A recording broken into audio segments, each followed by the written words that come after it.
افغان وزیر خارجہ کے دورہ دلی کے دوران 12 اکتوبر کو افغان فورسز نے بھارتی آشیرواد پر پاکستانی علاقوں میں خارج کے ذریعے در اندازی کی کوشش کی تھی، جس پر پاک فوج نے طالبان کی چوکیوں، بریگیڈ ہیڈ کوارٹرز اور ٹینکس کو اڑا کر رکھ دیا۔ ان کارروائیوں میں 200 سے زائد طالبان اور ان سے منسلک دہشت گرد مارے گئے۔ 15 اکتوبر کو سپن بولدک سے کابل اور قندھار تک طالبان اور فتنہ الہندوستان کے ٹھکانوں کی تباہی، اہم قیادت 100 کے قریب ہلاکتوں کے بعد طالبان رجیم نے جنگ بندی کی درخواست کی۔ عارضی جنگ بندی کے باوجود افغان سرحد سے در اندازی کی کوشش کی، جس پر پاک فوج نے دہشت گردوں کو نشان عبرت بنا دیا۔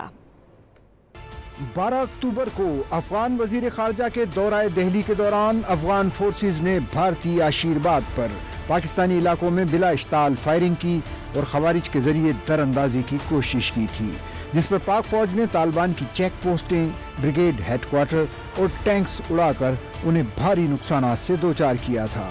ان کارروائیوں میں 200 سے زیادہ طالبان اور منسلک دہشت گردوں کو ہلاک کیا گیا، جبکہ پاکستان کے 23 بہادر جوانوں نے جام شہادت نوش کیا۔ افغان سرحد پر دشمن کی 21 چوکیوں کو قبضے میں لے لیا گیا۔ پاکستان کے خلاف حملوں میں ملوث متعدد تربیتی کیمپوں کو بھی ناکارہ بنا دیا گیا۔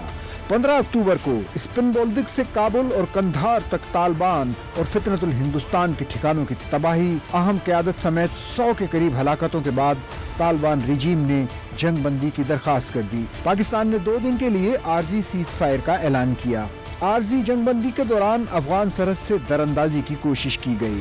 پاک فوج کی کامیاب کارروائی میں 45 سے 50 دہشت گرد مارے گئے۔ فورسز نے خفیہ اطلاع پر ایکشن لیا۔ سیز فائر کے دوران افغانستان سے خوارج کے متعدد حملے ناکام بنا دیے گئے۔ سیکیورٹی ذرائع کے مطابق 17 اور 18 اکتوبر کی درمیانی شب ایک انتہائی ٹارگیٹڈ انداز میں افغانستان کے علاقے پکتیکا میں موجود خوارج گل بہادر گروپ کے دہشت گرد ٹھکانوں کو مؤثر انداز میں نشانہ بنایا گیا۔ انٹیلیجنس ذرائع کی مصدقہ اطلاعات کے مطابق ان مؤثر اسٹرائکس میں خوارج گل بہادر گروپ کے 100 سے زائد خوارج، جن میں اہم سرغنہ بھی شامل تھے، جہنم واصل ہوئے۔